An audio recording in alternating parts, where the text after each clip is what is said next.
Hello, dear viewers, and welcome to a new episode of Business Insider. Tonight we'll be talking about entrepreneurship and its role in sustainable development. We'll be talking about the different types of business ownership, the concept of entrepreneurship, the entrepreneurial skills, the importance of entrepreneurship, and the importance of small businesses and their role in building economies and in sustainable development at large. And we'll be doing that in the company of our distinct guest with us here in the studio, Dr. Noha Badr, and she is a professor of financial and administrative sciences, also an expert in community service and environmental development. A very good evening to you, Dr. Noha. Thank you for being with us here on ITV International. And allow us first, please, Dr. Noha and dear viewers, as usual, to watch a report on our main topic for tonight and then come back and start our discussion. Please stay with us. Prime Minister Mustafa Madbouli had recently announced that the entrepreneurship sector in Egypt had attracted investments exceeding $2 billion over the past 4 years. Emphasizing Egypt's commitment to fostering entrepreneurship, Madbouli highlighted the establishment of a dedicated unit for entrepreneurship and emerging companies. This unit, led by the CEO of the General Authority for Investment and Free Zones, GAFI, under the cabinet, acts as a unifying platform for various entities involved in the entrepreneurship in Egypt, facilitating interactions between young individuals, entrepreneurs, and emerging companies. Madbouli explained that the unit's responsibilities include the development of appropriate policies, laws, and regulations to support the growth of emerging companies in Egypt. Since its establishment, the unit has been actively working on defining startups and entrepreneurship projects to streamline the issuance of classification certificates and ensure the startup companies can fully benefit from the advantages outlined in Law Number 152 of 2020. Furthermore, the unit has developed an integrated platform that consolidates services and procedures from various government agencies, offering comprehensive information about the supportive work environment for entrepreneurship in Egypt. The launch of the initial version of this platform is imminent, providing entrepreneurs with improved access to essential resources and information. The government has restructured Egypt Ventures to address entrepreneurs' financing challenges. Egypt Ventures is an investment platform that provides adequate funding for pioneering projects in Egypt. It has already invested in multiple startups and collaborates with governmental and non-governmental service providers to offer technical support and specialized consultations to entrepreneurs.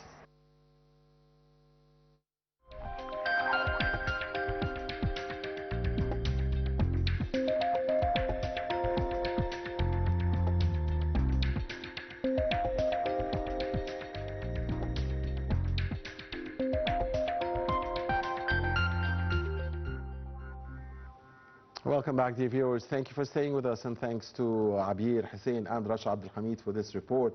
And back here in the studio with our guest, Dr. Noha Badr, the professor of financial and administrative sciences. Dr. Noha, before we talk about the very important role that entrepreneurship plays in sustainable development at large, allow us please first to define the different types of business ownership. First of all, if we want to start a new business, we have to think first about the type of business ownership that we are going to start with. And then we have three main types of business ownership: single or sole proprietorship, and then the general partnership or the limited partnership, and the third is a corporation. First of all, the sole proprietorship came from its name. Sole means only one person is responsible for the whole business. He's responsible for the profit, responsible for the loss, responsible with the skills, with the information, with the management, with everything. And does that necessarily mean that he or she is the only person, the CEO, the chairman, the employee? Yes. And one person running Yes. the entire organization? Only one person Okay. running the whole organization. Okay. And here we will face some advantage and disadvantage. Yeah, sure. For this type of business.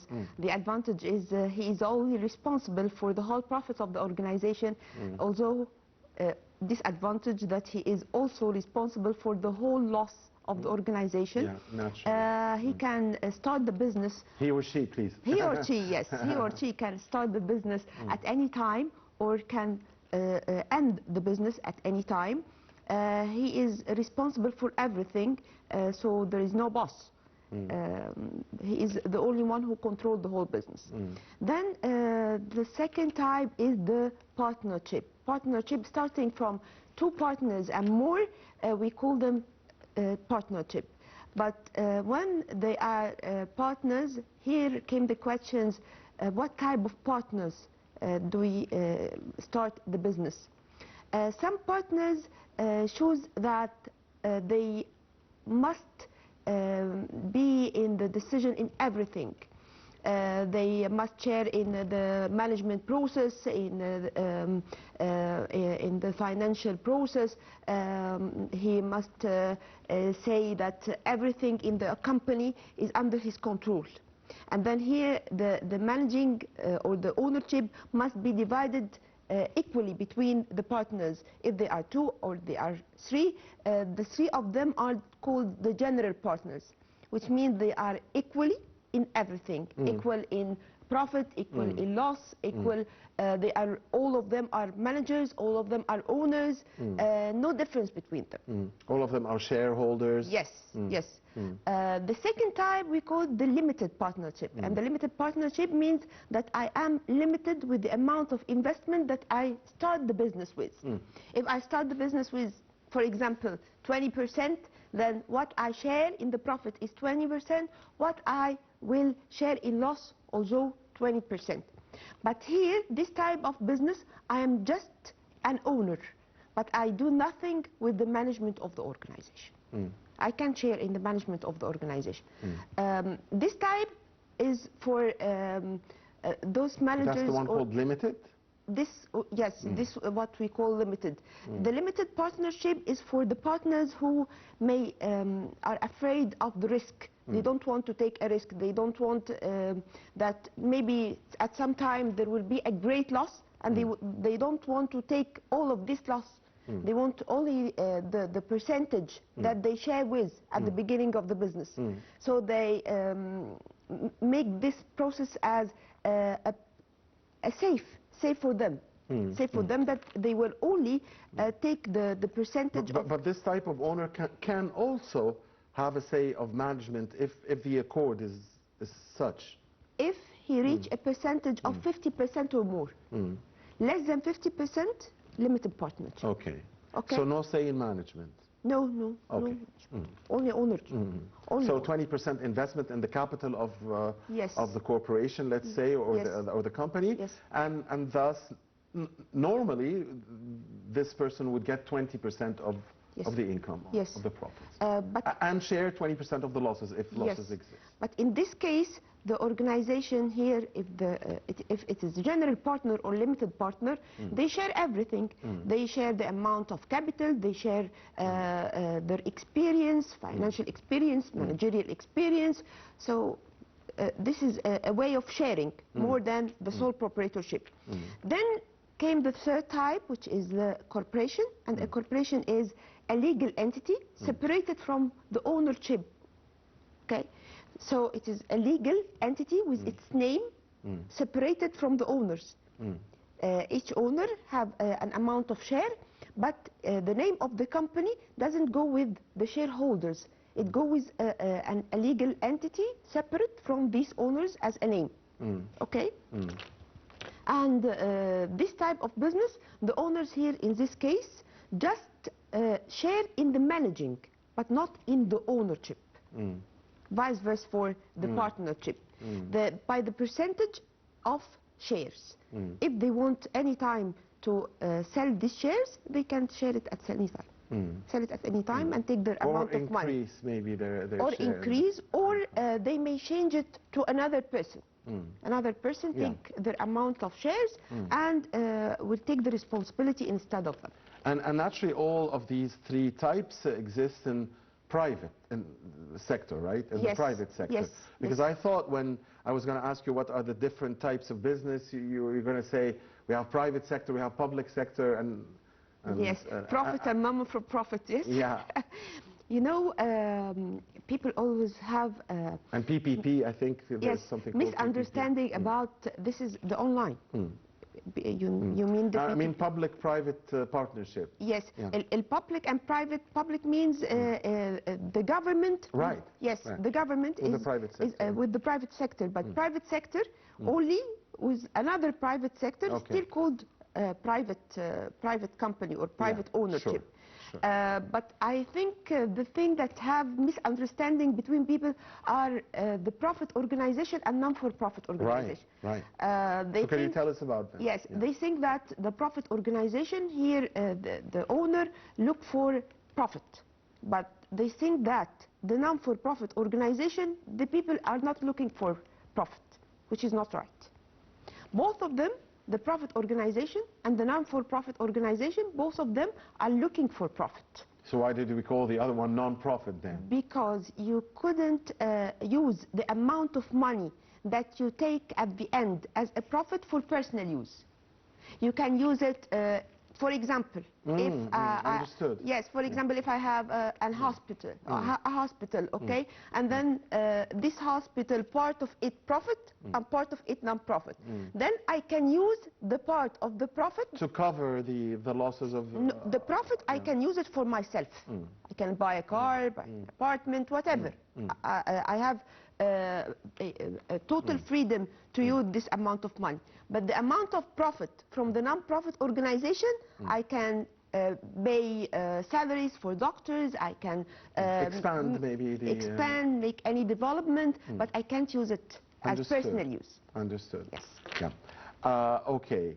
So again, these types of business ownership exist in the private sector. Yes. And Dr. Noha, you talked about the advantages and disadvantages, I guess, of each one of them. The concept of entrepreneurship itself, what about the concept? What can you tell us about the concept of entrepreneurship and an entrepreneur? Okay.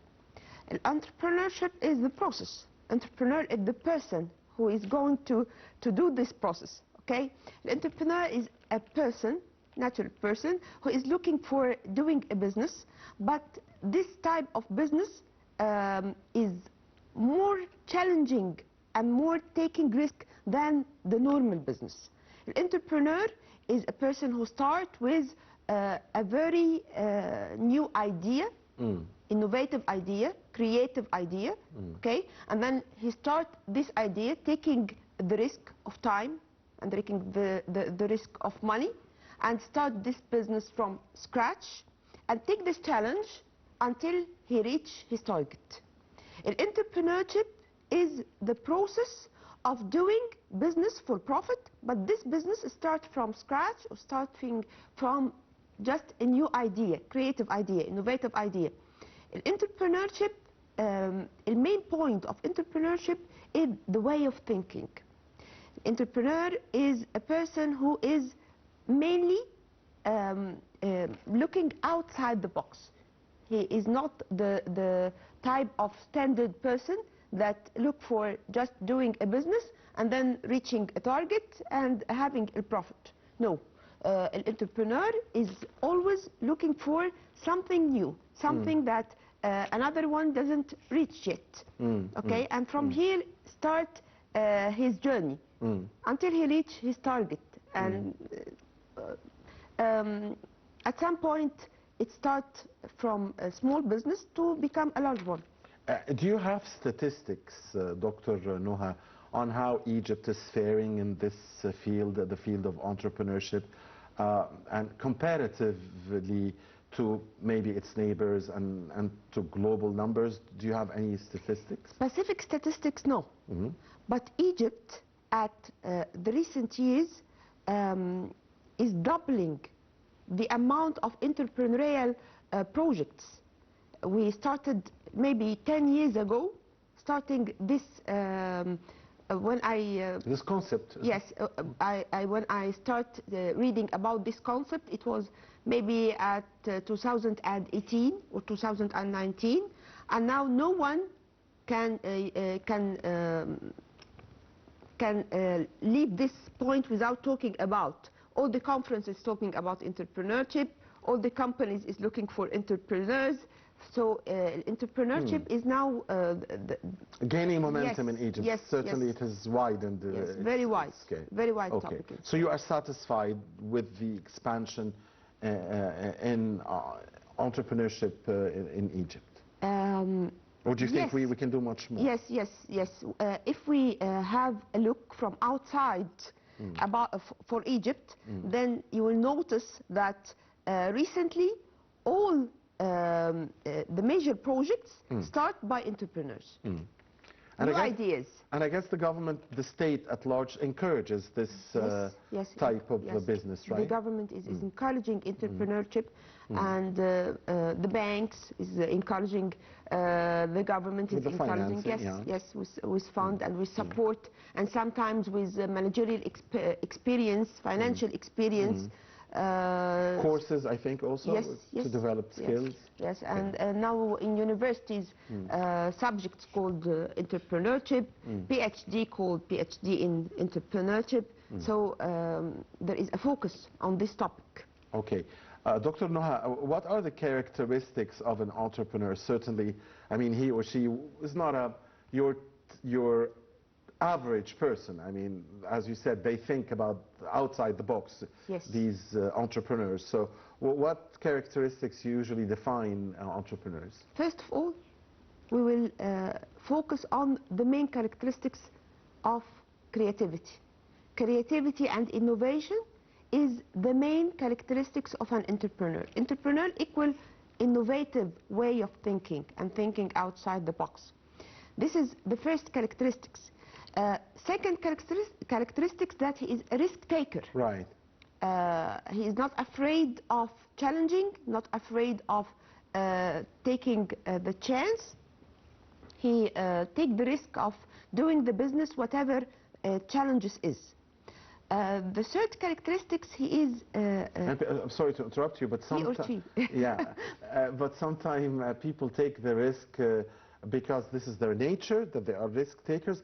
And sometimes because they are forced to take risks, because if they don't take risks, they have little chance of succeeding. Isn't that true? I think no risk, no gain. True. True. But no pain, no gain. Yes, and of course, the bigger the risk, the bigger the reward. I mean, it's very well known. This rule is called the RR. Yeah. The more risk, the more reward. Right. But an entrepreneur must have a planned risk. He is a risk taker, yes, but this type of risk is planned. Before starting a new business, he will plan the risk. He can't control. It's not just a roll of the dice. No, no. He can't control all the circumstances. He can't control it. But at least we try to make this risk controllable. The least risk. Yeah, understood. The third character that he must be a motivator. He must motivate the employees in the organization. If we compare between two managers, one of them is an entrepreneur and the other is not an entrepreneur, a normal manager, you will find that the main characteristics for a motivator, entrepreneur, is the motivation. Why? Because the main factor that the entrepreneur works with is how he can catch a lot of new ideas. And this doesn't come out from only one person. It came from the whole team, okay? So he depends on this team for brainstorming, for suggesting new ideas and motivating these ideas and coming it to a true area. While the other way of managing the organization is just giving just rules and just his own idea, and he is a leader. The entrepreneur is a leader. He can motivate his employees, he collect the new ideas, he can make a very good team of entrepreneurs. He is not the only one. Okay. Okay. What about the skills, the required skills for entrepreneurs? We talked about the characteristics. Yes. What about the skills? You know, we have 3 types of skills: the conceptual skills, and the personal skills, and the technical skills. This is the normal skills that we have. The conceptual skills is the skills that depend on our way of thinking, how much we can think, how much we can diagnose, how much we can understand things around by our way of thinking. This would usually be connected to IQ? Yes, probably, yes, yeah? yes, IQ. This is for doctors, for engineers, mainly for doctors sometimes, because it's connected with diagnosing the patients. And then the second type is personal skills, or we call it sometimes the human skills, how we can deal with each other, the part of the emotion and the part of how much you are intelligent enough that you can deal with others. And the third... So it's more of social skills? Yes, yes, social skills. And the third type of skill is the technical skill, and the technical skill goes with how you can do specific type of work. And if we think about the entrepreneur, what type of skills he needs the 3 of them. He needs the conceptual, he needs the technical, he needs the personal skills. But and the technical can be developed with training, with yes, yes, repeating the exercise. Yes, but mainly the conceptual. The technical.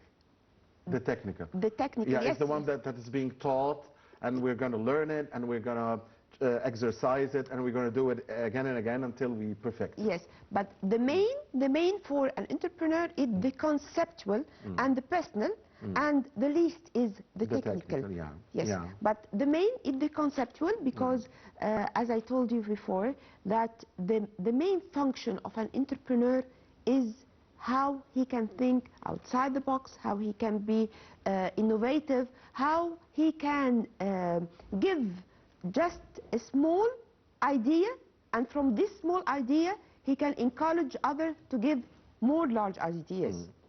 And Dr. Noha, from your perception and from your monitoring, do we have more male entrepreneurs in Egypt or more female entrepreneurs in Egypt? And what's the ratio, as far as you can detect, if you don't have official numbers? Sure, I will say females.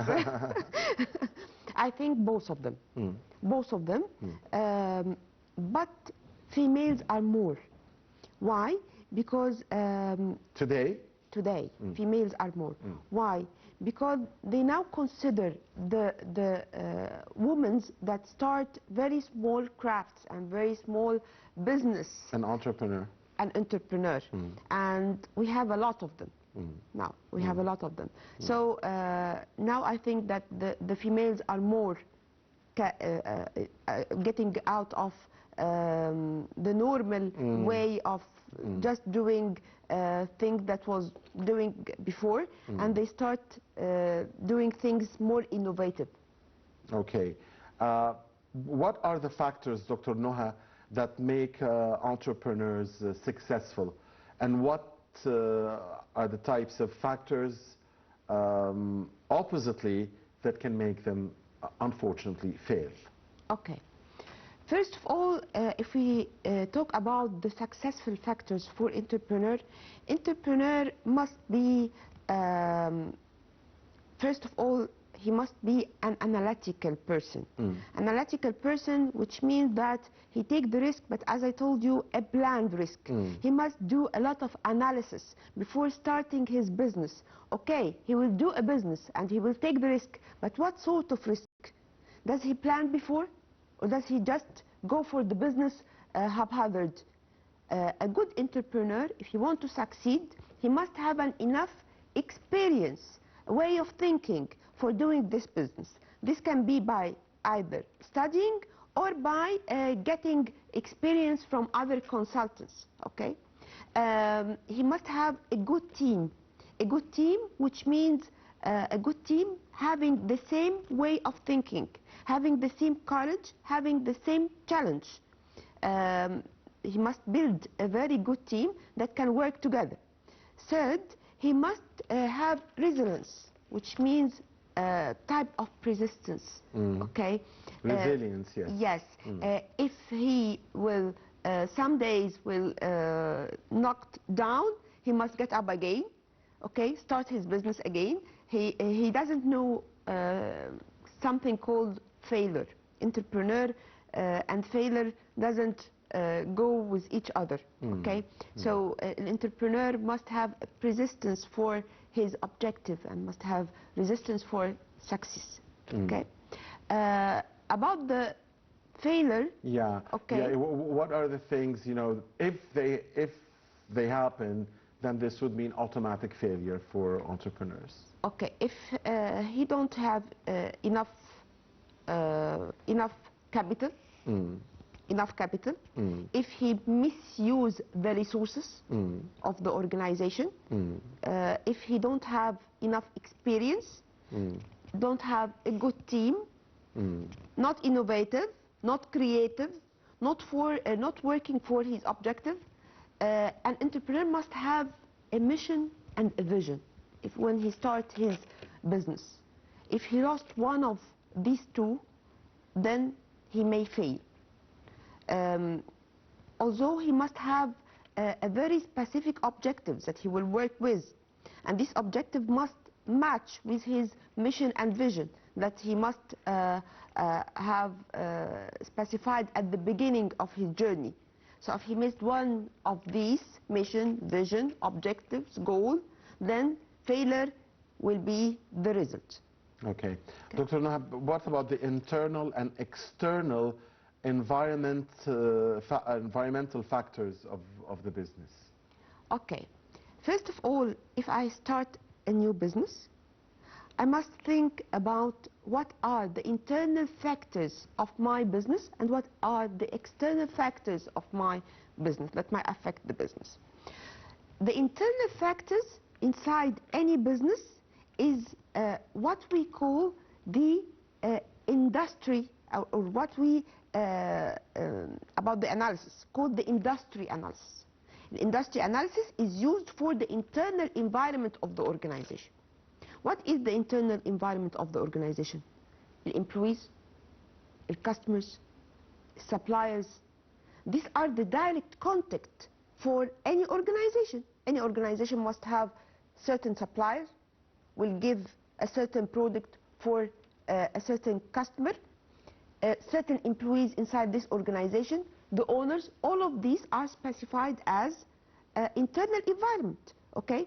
So if we want to know what about all of these factors inside the organization, we must start our business by doing something we call the industry analysis, okay? And then we go for the external environment. For the external environment around any organization, we are not talking about specific environment, which means, or sorry, specific organization, which means if you are a specific industry and if I am another specific industry, both of us will have the same external environment, but each of us will have different internal.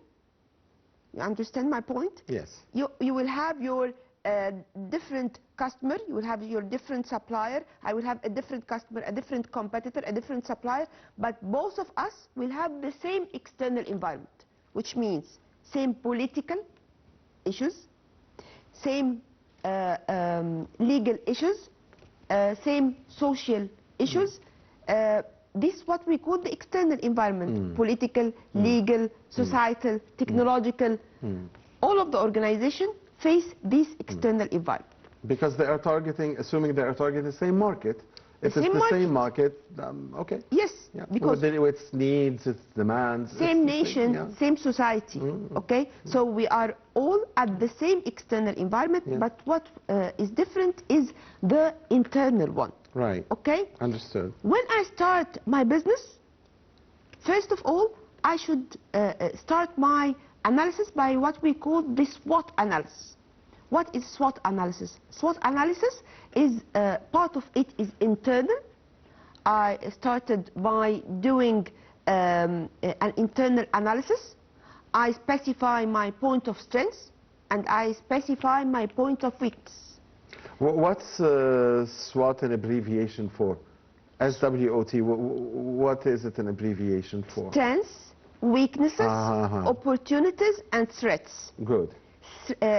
Strengths, weaknesses, opportunities and threats. Yes. Strengths, weaknesses is for the internal part of the organization. If I have my own organization, I start my business, then I should focus what is my point of strength. Maybe my point of strength is my financial affairs. Maybe my point of strength is my manager. Maybe my point of strength is the employees themselves. The employees. Maybe the distribution, maybe my marketing department, and vice versa, which is the weaknesses point. Maybe the weaknesses point is financial, maybe the weaknesses point is in the management process, and then we go... The opportunities and threats concerns the external environment. Concerns the external, and here I must search for what type of opportunity is suitable for this market. Yes, and what type of opportunity can match with my strengths. Maybe there is a very great opportunity in the external environment, but sometimes it doesn't match with my point of strength. Sometimes it will be, for me, it will be a threat, and then I should be aware of it. So I must search for the opportunity that is suitable for my point of strength, and I must face the threats, okay? If I have some point of weaknesses, then any point outside the environment that is challenging these points, I must be aware of it. And I guess that a talented entrepreneur would be doing this type of analysis without even knowing that it exists. Without even knowing that there's something called SWOT or SWOT, strengths, weaknesses, opportunities, threats. Yes. These talented entrepreneurs who think outside the box would do it, you know, by default, by nature. Yes. That's my guess. Is that correct? I think even we by nature do the SWOT analysis. Things that are not related to business, maybe. Yes, not related to business. Lives, If I'm looking for a new job, I'm searching for opportunity. When you search for a new opportunity or new job, you look for your strengths and weaknesses. Yes. Does my CV match the wants or the needs of that? So this must be always the beginning ABC. for any entrepreneur to do this type of analysis. Then after going through the business, after maybe 3 or 4 years, he can go to another type of analysis. But for starting, SWOT. After starting, maybe after 4 or 5 years, when he starts... So tell us about another type of analysis. There is another type of analysis called the BCG Matrix. Okay, the BCG Matrix or post and consultant analysis. Okay, and here I already build up my business. I already have my product lines, and my business is running for maybe 3 or 4 years. Here I must stop and know what type of this product line is my star, and what type, we call it, it is a 4-quadrant analysis. It focuses on what star product. Star product means market share, high market share and high market growth. So this product or this strategic business unit, I must focus on. I can invest more money on because I can get more profit from it. This is my star. From where I know that this is my star product or this is my star product line, that I compare two things, the market share and the market growth. If high market share, high market growth, then this is a star. Another vice versa for this quadrant is what we call the dog. Okay? The dog product is the product that I will stop investing on. Why? Because no market share, very low market share, and no growth in the market. So why I should invest more on this product? So at clear, yeah. Yes, at this type of analysis we call it the dog. Okay. Dog product. Okay. Then remain two quadrants: the question mark and the cash cow. The cash cow and the question mark. Okay. Question mark is still a product that has a high growth rate, but a market share stop. No market share anymore. So I don't know. I have a question. I don't know if it will grow or not. Yes. Yeah. Yes. So here if demand will grow or not. Yes. Yeah. Here I have a question mark about it. And the cash cow is a product that already brings a lot of cash. Yes. Yeah. But consistently. Yes. Yeah. But no more for more growth. No room for more growth. Yes. Yeah. Yes. Okay. This is a second type, but it can't be used at the beginning of the business. We can use it at 5 or 6 years after doing the business to know how much investment I should invest on the star and when to stop and when to invest more to change a product line from a certain phase to another phase. Maybe it can become a star at one day with more investment. Understood. Finally, Dr. Noha, small businesses for sure play a crucial role in sustainable development and promoting sustainability along local communities, among a country at large. Tell us about that very important role that small businesses play and entrepreneurs play in sustainable development. Small business is very connected to entrepreneurship. They are two faces for one coin. Okay, a small business. What is the connection between the small business and the sustainability, entrepreneurship and the sustainability? Both of them help the people to find job. So it takes us from a phase of unemployment to a phase of employment, social peace, more money, more workforce. And this, what goes with sustainability? Sustainability goes with how we can use each type of resources without being any type of waste. We don't want any type of waste, even for the human resource. We want the maximum amount of resources. We have two main points for sustainability: the efficiency and the effectiveness. And the small business, when we start doing a small business, we have our small teams and we start focusing on a certain type of industry and getting this industry from scratch until it reaches a certain size, and sometimes it changes from a small business to a large one. Then we have made a lot for social peace, we have made a lot for this type of employees. Many of the small business now are becoming what we call the learning organization. They are not just small business and start and stop at this phase. No, this type of organization start training their employees, making training courses, very developing their employees, and they changed their name from small business organization to learning organization. And this type of organization help a lot in the sustainability. And finally, how often does a small business turn into a medium one or a big one? This depends on many factors. Numbers of employees.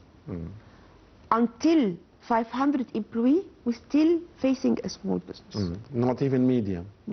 500 Okay. employees. More than 500 employees, if we reach more than 500 employees one day, then we start going through the second phase from small to medium.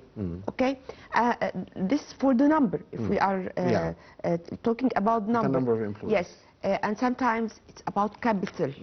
The more capital, the more fast we can change from a small business to medium or large. But if I think that if a lot of small businesses turn into medium and larger ones, then we would need new small ones. We always need small ones yes. Yes, we always need small... For sustainable development. Yes, we always need small business, we always need more entrepreneurs. We always need more people now thinking about a sustainability concept. Sustainability concept is not only for business, it is for the main well-being for the whole society.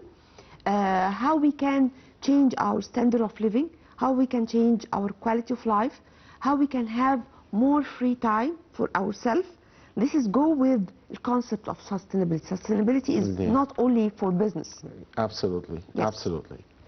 Dear viewers, unfortunately our time is up here. On behalf of you, we thank very much our dear guests with us here in the studio, Dr. Noha Badr, the financial and administrative lecturer, and also an expert in community service and environment development. Thank you very much, Dr. Noha. Thank you very much. It's been a pleasure. Thank you, Swan. And thank you, dear viewers, for watching Business Insider. Goodbye.